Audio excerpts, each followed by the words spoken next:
ఆద్యశ్రీ శ్రీనివాసరావు గారి మాట కోసం ఈ టైంలో కూడా మీ పెయిన్ చేంజ్ కొట్టడానికి కోసం లేదు వేరే సీతారామయ్య గారు ఒక్కసారి మీరు చూడండి అన్నారు.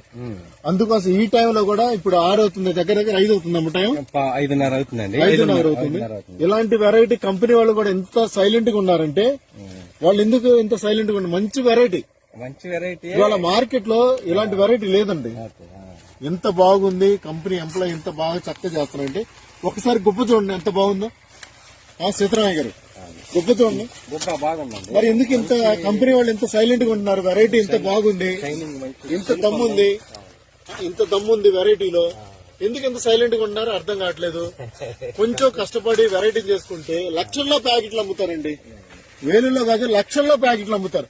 అవునా కదా సీతారామయ్య? నేనేదో వేరే విధంగా కాదు. ఈ టైంలో ఎందుకు వచ్చాం మేము? సీతారామయ్య గారు ఎందుకు వచ్చాం ఈ టైంలో మేము? ఒక శ్రీనివాసరావు గారు వెరైటీ బాగుందండి. ఈ టైంలో 6 ఎవరైనా వస్తారా? ఒక ఎంగల్రెడ్డి గారు, ఒక లింగారెడ్డి గారు, మన పిడిగుల మహారాజా గుంటూరు పత్తిపాడు వచ్చామంటే చూడాలని ఆయన మాట కోసం వచ్చాం లేదా? వచ్చాం కదా. ఈ వెరైటీ అంటే ఫస్ట్ మనం చూడలేదు కదా, అమ్మటానికి బాగా దడిచా. చూడపోయిన చూడండి ఎంత గొలుసు కట్టుకుంది కాదండి. అసలు ఫస్ట్ లో అమ్ముతానికి దడిచి తర్వాత ఎండీ గారికి ఫోన్ చేస్తే నేనున్నాను మీరు అమ్మేసుకోమన్నారు. ఇంకా అప్పుడు అమ్మటం మొదలు పెట్టాం. నేను కూడా అదే ఫస్ట్ లోనే వాళ్ళు చెప్పినట్టయితే దాదాపు 3,000 అయ్యి నేను కూడా బాగా లాగాం. మిమ్మల్ని అడిగాను సార్ ఏంటి వెరైటీ గురించి అని.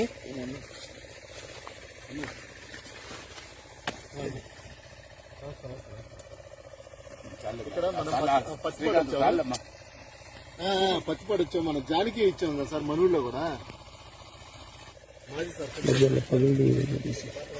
ఎరపతిని శ్రీనివాసరావు గారికి రైట్ అండి, పచ్చిపాడు మాత్రం వెంకటేశ్వర గారని రైట్ అండి.